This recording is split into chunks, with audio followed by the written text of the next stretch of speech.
आज हम पढ़ेंगे यूग्लिना के बारे में। ठीक है, यूग्लिनॉइड्स एंड यूग्लिना। यूग्लिना किस में आता है? हम लोग जानते हैं all single cell eukaryotes are placed under protista. Protista में आता है। ठीक है, प्रोटिस्टा बायोलॉजिकल क्लासिफिकेशन में हम लोग देखे थे सबसे पहले 2 किंगडम क्लासिफिकेशन कौन दिए थे? Carolus Linnaeus. ठीक है, कैरोलस लिनियस पूरे जितने भी लिविंग ऑर्गेनिज्म है, प्लांट्स, एनिमल, सबको 2 भागों में बांटे थे। ठीक है, प्लांटे और एनिमेलिया 2 भागों में लिविंग एक ऑर्गेनिज्म को बांटे थे। सबसे पहले कैरोलस लिनियस 2 किंगडम क्लासिफिकेशन। उसके बाद 3 किंगडम क्लासिफिकेशन कौन दिए थे? Ernest Haeckel. ठीक है, 1866 में 3 किंगडम क्लासिफिकेशन दिए थे। उसने क्या किए थे? प्लांटे, एनिमेलिया और प्रोटिस्टा। उसने क्या किए थे? प्लांटे, एनिमेलिया और जितने भी लिविंग ऑर्गेनिज्म, प्लांट, एनिमल जो यूनिसेलुलर होता है उसका एक अलग ग्रुप बनाए थे जिसका नाम दिए थे प्रोटिस्टा। ठीक है, उसके बाद 4 किंगडम क्लासिफिकेशन कोपलैंड में बनाए थे। ईच ए कोपलैंड। उसने क्या किए थे? प्रोटिस्टा को और एक भागों में बांट दिया, मोनेरा।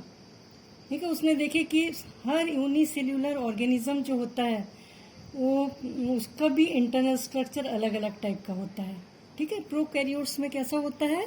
जो न्यूक्लियस रहता है उसमें न्यूक्लियर मेम्ब्रेन नहीं रहता, न्यूक्लियोलस एब्सेंट रहता है, डीएनए कॉइल्ड रहता है। ठीक है, तो उसने देखे कि इनको प्रोटिस्टा और मोनेरा 2 भागों में बांट दिए। ठीक है, मतलब 4 kingdom classification, Plantae, animalia, Monera और प्रोटिस्टा। उसके बाद 5 किंगडम क्लासिफिकेशन दिए थे R.H. वेटेकर 1969 में। ठीक है, उसने क्या किए? मोनेरा, प्रोटिस्टा, प्लांटे, एनिमेलिया और एक नया किंगडम बनाए थे फंजाई। ठीक है, सबसे लास्ट किंगडम क्लासिफाई किया गया था फंजाई, जो R.H. वेटेकर ने दिए थे। 5 किंगडम क्लासिफिकेशन। इस टाइप से मोनेरा में क्या होता है? ऑल यूनिसेल्यूलर प्रोकैरियोट्स, सभी यूनिसेल्यूलर प्रोकैरियोट्स को मोनेरा में रखा गया था। बैक्टीरिया, ब्लू ग्रीन एल्गी, इस टाइप की चीजों में। ठीक है, और प्रोटिस्टा में क्या रखे थे? All unicellular eukaryotes, algae, protozoa, fungi, ये सबको। ठीक है, मल्टीसेलुलर एनिमल, मल्टीसेलुलर प्लांट्स। तो इस टाइप से प्रोटिस्टा क्या होता है? सभी सिंगल सेल ऑर्गेनिज्म जो कि यूकैरियोट्स टाइप सेल होता है, यूकैरियोट्स। ठीक है, यूकैरियोटिक में क्या होता है? सिंगल सेल होता है लेकिन उस सेल में न्यूक्लियस क्लियर होता है। ठीक है, न्यूक्लियर मेम्ब्रेन रहता है, न्यूक्लियोलस रहता है, इसके अंदर जो डीएनए जेनेटिक मटेरियल पाया जाता है। ठीक है, और प्रोकैरियोट्स में क्या होता है? जो डीएनए होता है वो सर्कुलर टाइप होता है। यूकैरियोट्स में जितने भी सेल ऑर्गेनेल्स जैसे mitochondria, cytoplasm, Golgi body, nucleus, सब डबल मेम्ब्रेन वाला होता है। ठीक है, मेम्ब्रेन बाउंड ऑर्गेनेल्स पाया जाता है, ट्रू न्यूक्लियस पाया जाता है। न्यूक्लियस के अंदर जेनेटिक मटेरियल भी मतलब हायर प्लांट्स, एनिमल्स जैसा ही होता है। ठीक है, यूकैरियोटिक सेल में। तो उसने जितने भी यूनिसेल्यूलर यूकैरियोटिक सेल था सबको रखा गया था प्रोटिस्टा में। ठीक है, तो ज्यादातर प्रोटिस्टा देखा गया यूनिसेल्यूलर प्लांट्स, एनिमल्स होता है। तो ज्यादातर ऐसा देखा गया कि जो प्रोटिस्टा होता है एक्वेटिक होता है, पानी में पाया जाता है। कोई कोई प्रोटिस्टा गीली मिट्टी में भी पाया जाता है। ठीक है, प्रोटिस्टा में हम लोग पढ़े हैं कि न्यूक्लियस बहुत क्लियर रहता है, न्यूक्लियर मेम्ब्रेन रहता है, न्यूक्लियोलस रहता है, उसके अंदर डीएनए जेनेटिक मटेरियल भी रहता है, और जितने ऑर्गेनल्स रहता है अंदर सब मेम्ब्रेन बाउंड ऑर्गेनल्स होता है। ठीक है, फ्लैजेला, सिलिया भी ज़्यादातर यूनिसेलुलर होता है, इसलिए लोकोमोशन के लिए उसमें ज़्यादातर फ्लैजेला और सिलिया पाया जाता है। ठीक है, इसमें क्या था? Chrysophytes, desmids, diatom, dinoflagellates, euglenoids, plasmodium, ठीक है, प्रोटोजोआ, ये सब चीज़ें उसमें आता है प्रोटिस्टा में। ठीक है, अब हम लोग देखेंगे यूग्लिना के बारे में। यूग्लिना ज़्यादातर ऐसा होता है, ऐसा देखा गया है कि यूग्लिना जो होता है पॉन्ड्स में, लेक में पाया जाता है। ठीक है, पॉन्ड्स और लेक्स, जिस जगह में वाटर जो होता है स्टैगनेंट होता है, स्टैगनेंट मतलब एक ही जगह जमा हुआ वाटर रहता है, उस जगह में यूग्लिना पाया जाता है। ठीक है, fresh water ponds, lake, stagnant water में पाया जाता है। कुछ यूग्लिना ऐसा देखा गया है, यूग्लिना के कुछ स्पीसीज जो होता है डैम्प सॉइल में पाया जाता है, मॉइस्ट सॉइल में, जहाँ ऑर्गेनिक मैटर ज़्यादा हो। ठीक है, भीगे हुए सॉइल में, जिस जगह में ऑर्गेनिक मैटर ज़्यादा हो, उस सॉइल में भी यूग्लिना पाया जाता है। ठीक है, तो यूग्लिना जो होता है इसमें प्लांट्स एनिमल्स दोनों के कैरेक्टर पाया जाता है, इसलिए ऐसा माना जाता है कि एक कनेक्टिंग लिंक होता है प्लांट्स एनिमल्स का।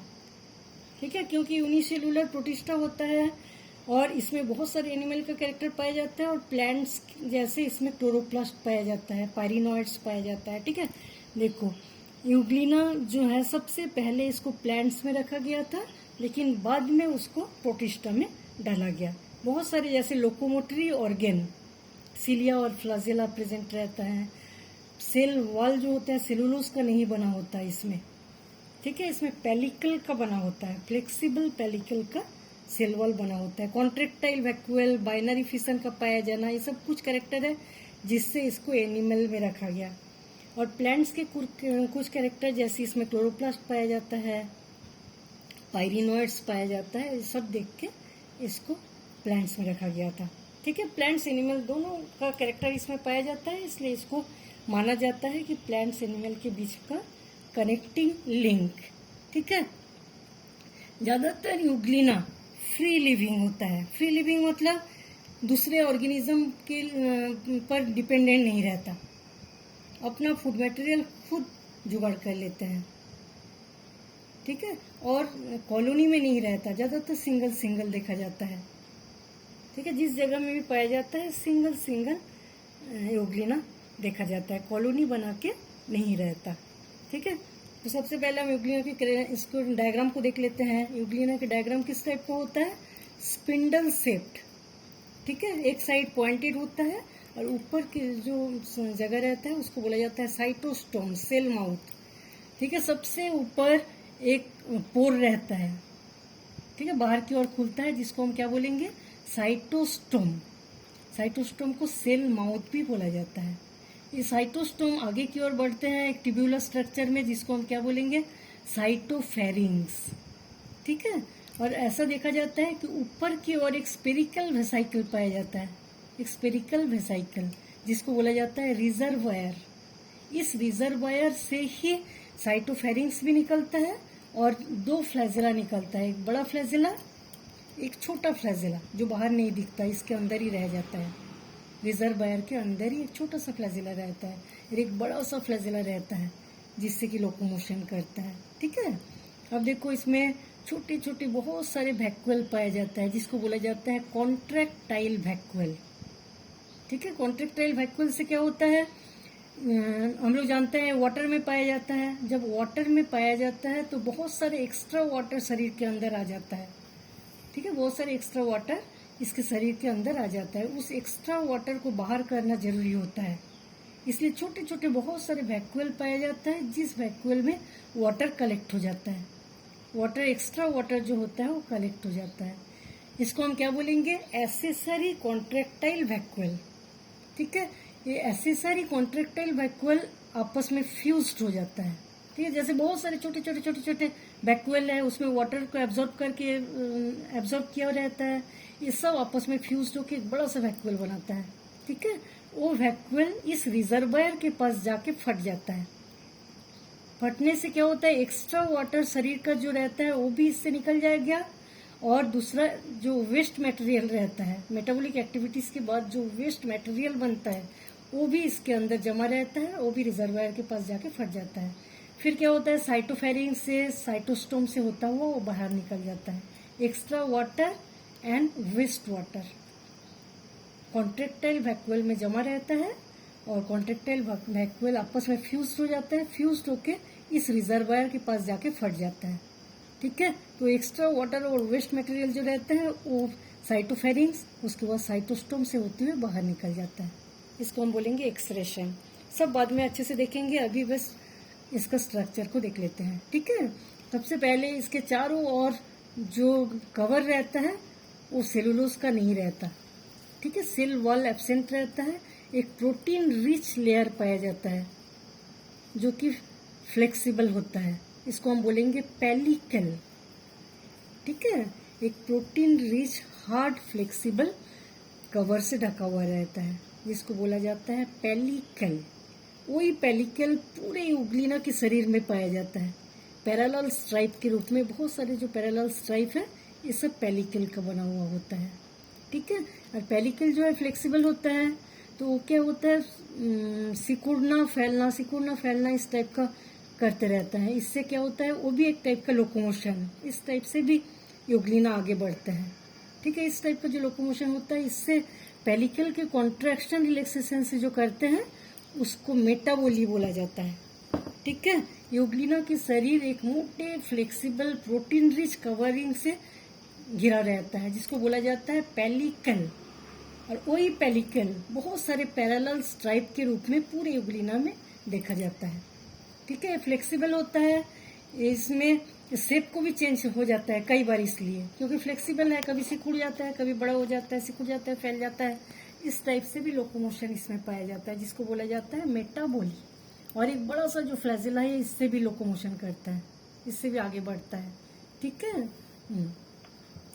तो पेलिकल हुआ, साइटोस्टोम, साइटोफेरिंग्स हुआ, दो टाइप का फ्लैजिला हो गया। एक छोटा फ्लैजिला इसके अंदर ही रहता है रिजर्वायर में, एक बड़ा फ्लैजिला जो लोकोमोशन में हेल्प करता है। ठीक है, अब हम देखेंगे क्लोरोप्लास्ट। इसके अंदर बहुत सारे डिस्क से क्लोरोप्लास्ट पाया जाता है, डिस्क से क्लोरोप्लास्ट पाया जाता है। और उस क्लोरोप्लास्ट में हायर प्लांट्स जैसा ही क्लोरोफिल पाया जाता है, जैसे chlorophyll A, B, carotenoid pigments पाया जाता है।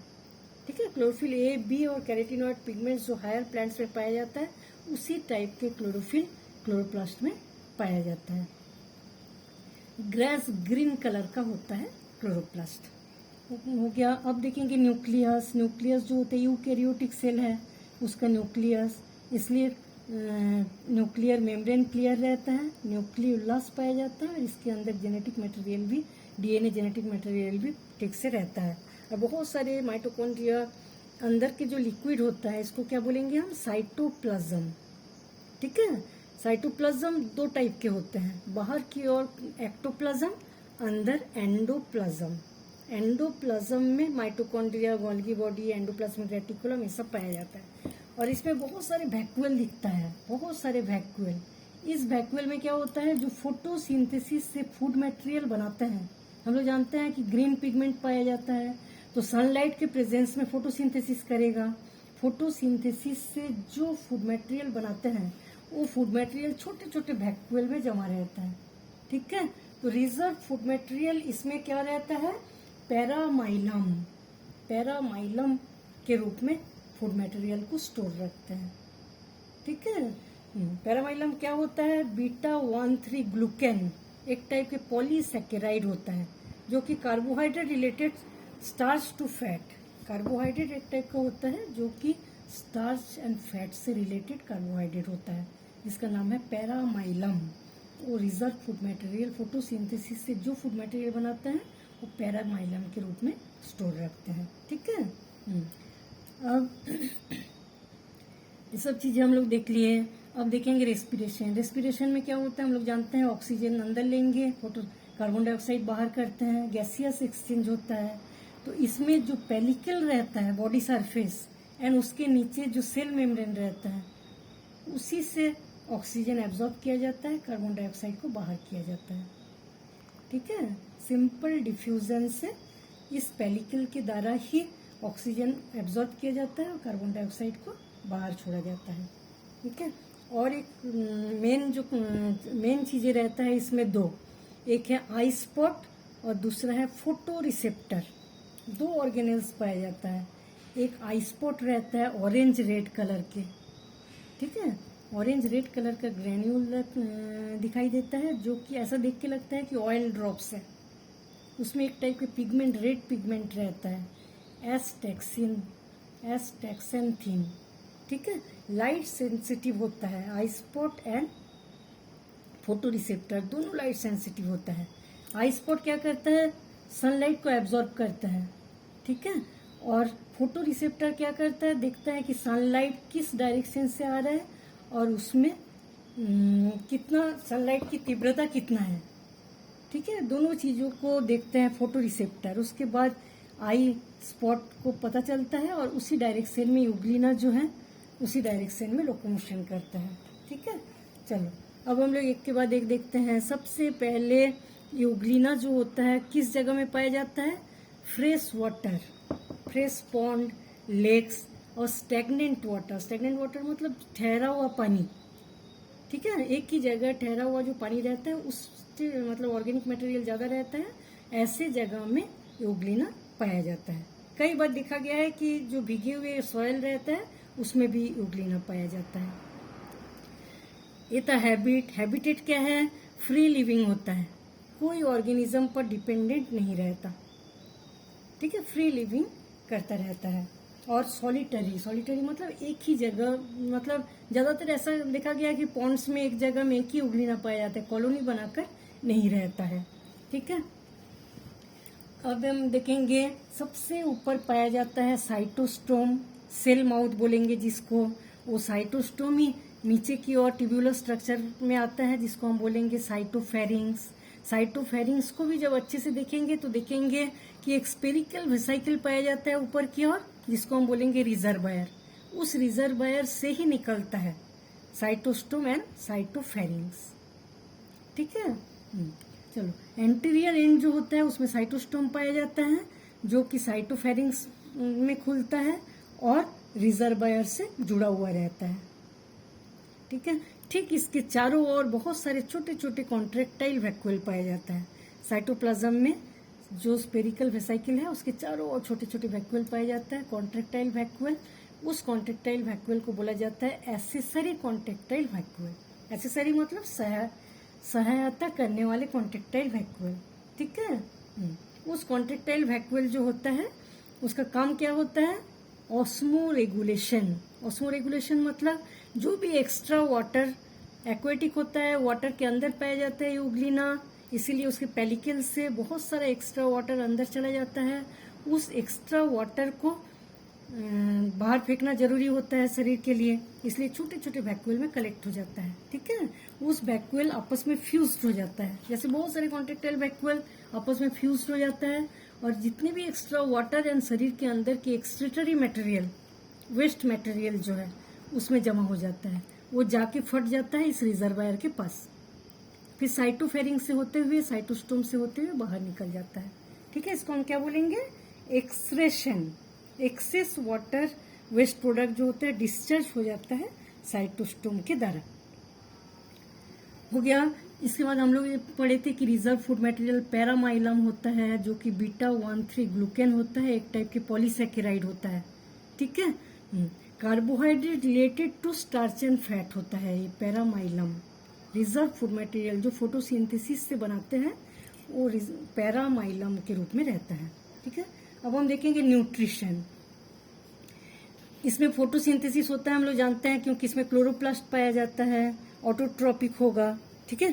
सनलाइट के प्रेजेंस में फोटोसिंथेसिस के द्वारा फूड मटेरियल बनाता है, इसको हम क्या बोलेंगे, होलोफाइटिक। होलोफाइटिक भी बोलेंगे, ऑटोट्रॉपिक भी बोलेंगे, ठीक है। और जब सनलाइट एब्सेंस रहता है उस समय भी ये फूड मटेरियल एब्जॉर्ब करते हैं, ठीक है। इसलिए मतलब ऑटोट्रॉपिक भी होता है, हेट्रोट्रॉपिक भी होता है। उस समय बॉडी सरफेस से एब्जॉर्ब करेंगे। वो लोग क्या करते हैं, जैसे कोई मतलब कुछ फूड मटेरियल दिखा बाहर, एक्वेटिक होता है, पानी में कुछ फूड मटेरियल दिखा तो पानी के चारों ओर एंजाइम का सेक्रेशन करते हैं, उस फूड मटेरियल के चारों ओर एंजाइम का सेक्रेशन करते हैं, फिर इसको डाइजेस्ट करने के बाद सेल वॉल जो होता है उससे एब्जॉर्ब कर लेते हैं, ठीक है। तो इसे हेट्रोट्रॉपिक भी है। तो दो एक से ज्यादा जब मतलब न्यूट्रिशन पाया जाता है उसको बोला जाता है मिक्सोट्रॉपिक। इसलिए यूग्लिना में मिक्सोट्रॉपिक टाइप ऑफ न्यूट्रिशन पाया जाता है, ठीक है। सनलाइट के प्रेजेंस में फूड मटेरियल बनाते हैं जो पैरामाइलम के रूप में रिजर्व फूड मटेरियल रहता है, ऑटोट्रॉपिक। हेट्रोट्रॉपिक भी होता है, जब सनलाइट एब्सेंस रहता है उस समय भी न्यूट्रिशन लेते हैं वो, जो वाटर में पाए जाने वाले जो छोटे छोटे कीड़े मकोड़े होते हैं उसके चारों ओर सेक्रेट करते हैं एंजाइम और उसको डाइजेस्ट कर लेते हैं, ठीक है, एब्जॉर्ब कर लेते हैं। तो इस टाइप का जो होता है इसको क्या बोला जाता है, होलोजोइक न्यूट्रिशन, होलोजोइक और सैप्रोफाइटिक न्यूट्रिशन बोला जाता है। अब हम देखेंगे यूग्लिना में दो टाइप के फ्लैजिला पाए जाते हैं। एक बड़ा सा फ्लैजिला पाया जाता है जो कि रिजर्वायर से निकलता है, बड़ा सा फ्लैजिला जो लोकोमोशन में हेल्प करता है, एक जगह से दूसरी जगह पानी में जाने के लिए यूज होता है फ्लैजिला। एक छोटा सा फ्लैजिला रहता है, वो लोकोमोशन में हेल्प नहीं करता, वो अंदर स्पेरिकल रिजर्वायर में ही रहता है, ठीक है। दो फ्लैजिला होता है, एक छोटा एक बड़ा। जो बड़ा वाला होता है वो रिस्पॉन्सिबल होता है लोकोमोशन के लिए, और छोटा वाला जो होता है वो लोकोमोशन नहीं करता, अंदर रिजर्वायर में ही रहता है। और एक टाइप का लोकोमोशन पाया जाता है, पहले मैं बताई थी, जो पेलिकल होता है वो फ्लेक्सिबल होता है, और पेलिकल में बहुत सारे स्ट्राइप पाए जाते हैं, पैरेलल स्ट्राइप, तो उसमें मतलब कॉन्ट्रेक्शन और रिलैक्सेशन होता रहता है, सिकुड़ना और फैलना, उससे भी धीरे धीरे इसका लोकोमोशन होता है, एक जगह से दूसरी जगह धीरे धीरे जाते रहता है, उससे भी इस टाइप का जो लोकोमोशन होता है उसको बोला जाता है metaboly, due to presence of pellicle. उसमें जो लोकोमोशन होता है उसको हम क्या बोलेंगे, मेटाबॉली, ठीक है। कॉन्ट्रेक्टाइल वैक्यूल के बारे में बता दी थी, बहुत सारे छोटे छोटे वैक्यूल रहते हैं जिसमें डिस्चार्ज मटेरियल वाटर एब्जॉर्ब करते हैं, जो कि आपस में फ्यूज हो जाते हैं और साइटोफेरिंग से होते हुए साइटोस्टोम से होते हुए बाहर निकल जाता है, ठीक है। Eye spot and photo receptor, photo sensitive दो ऑर्गेन पाया जाता है, eye spot and photo receptor. Photo receptor जो होता है, ठीक, ये जो लॉन्ग फ्लैजिला है, लॉन्ग फ्लैजिला जहां से निकलता है उस जगह में फोटो रिसेप्टर प्रेजेंट रहता है, ठीक है। आई स्पॉट स्पेरिकल वेसिकल के बाहर पाया जाता है, रेड ऑरेंज टाइप के कलर के पिगमेंट होते हैं, ठीक है इसमें। तो दोनों organelles I spot and photo receptor जो होता है फोटो सेंसिटिव ऑर्गेन रहता है, जो यूग्लिना को लाइट के आसपास रहने के लिए हेल्प करता है, ठीक है। फोटो रिसेप्टर पाया जाता है लॉन्ग फ्लैजिला के बेस में, जिस जगह से लॉन्ग फ्लैजिला निकलता है उसके बेस में पाया जाता है। जैसे लाइट गिरता है तो फोटो आई स्पॉट में जो लाइट आता है, फोटो रिसेप्टर जो होता है वो लाइट का डायरेक्शन एंड लाइट के इंटेंसिटी दोनों चीज़ों को सेंस कर लेते हैं और इन्फॉर्मेशन देते हैं, उस इन्फॉर्मेशन के हिसाब से यूग्लिना मूवमेंट करते हैं, ठीक है। रेस्पिरेशन, गैसियस एक्सचेंज जो होता है सेल मेम्ब्रेन और बॉडी सरफेस से होता है। यूग्लिना के cell membrane and body surface से ही ऑक्सीजन अंदर आता है, कार्बन डाइऑक्साइड बाहर जाता है, ठीक है। इसमें रिप्रोडक्शन जो होता है एसेक्सुअल रिप्रोडक्शन पाया जाता है, सेक्सुअल रिप्रोडक्शन एब्सेंट रहता है, ठीक है। और एसेक्सुअल रिप्रोडक्शन जो होता है longitudinal binary fission. Longitudinal binary fission मतलब यूग्लिना हम लोग जानते हैं स्पिंडल शेप्ड इस टाइप का स्ट्रक्चर होता है, इसके न्यूक्लियस और पूरे शरीर के बाकी चीजें सब आधा आधा भागों में बढ़ जाता है। बाइनरी फिशन जानते हैं हम लोग, न्यूक्लियस भी दो भागों में बढ़ जाता है, शरीर साइटोप्लाज्म में प्रेजेंट जितनी भी चीजें होता है सब दो भागों में बढ़ जाता है और नया ऑर्गेनिज्म बन जाता है ना। ऐसे ही लॉन्गिट्यूनल एंड बाइनरी फिशन मतलब लंबाई में दो भागों में बढ़ जाता है, न्यूक्लियस और बाकी पूरे मटेरियल जो होता है लंबाई में दो भागों में बढ़ जाता है और दो यूग्लिना बन जाता है, ठीक है। Asexual reproduction present longitudinal binary fission के द्वारा होता है। कई बार ऐसा होता है जब अनफेवरेबल कंडीशन होता है, जैसे पॉन्ड्स में या लेक में पाया जाता है, पॉन्ड्स का पानी सूख गया, लेक का पानी सूख गया, उस समय यूग्लिना के लिए मुश्किल हो जाता है, तो उसको बोला जाता है अनफेवरेबल कंडीशन, मतलब प्रतिकूल परिस्थितियां। उस समय क्या होता है यूग्लिना अपने चारों ओर एक हार्ड कवरिंग बना लेते हैं, ठीक है, हार्ड मोटा थिक हार्ड कवरिंग बना लेते हैं चारों तरफ, और ऐसे ही रेस्टिंग पीरियड में पड़ा रहता है। जब फेवरेबल कंडीशन आता है इसको बोला जाता है सिस्ट, ठीक है। जब फेवरेबल कंडीशन आता है उस समय इसके अंदर के जो न्यूक्लियस है ये सब चीजें डिवीजन करने लगता है और डिवीजन करके नए नए यूग्लिना बना लेते हैं। इसको मल्टीपल फिजन भी कहते हैं, क्योंकि चारों ओर जो हार्ड कवरिंग बना के रेस्टिंग स्टेज में पड़े रहते हैं, और जब फेवरेबल कंडीशन आता है इसमें कई डिवाइड हो जाते हैं कई भागों में और सब एक एक यूग्लिना बना लेते हैं। इसको हम क्या बोलेंगे, मल्टीपल फिजन। मतलब बाइनरी फिशन और मल्टीपल फिशन दोनों पाया जाता है। जब फेवरेबल कंडीशन रहता है तो लॉन्गिट्यूडनल बाइनरी फिशन, पूरे उगलीना लंबाई में 2 भागों में बढ़ जाता है और नया उगलीना बना देते हैं, ठीक है। और जब अनफेवरेबल कंडीशन रहता है उस समय अपने चारों ओर मोटे थिक एक कवरिंग बना के रेस्टिंग स्टेज में पड़े रहते हैं।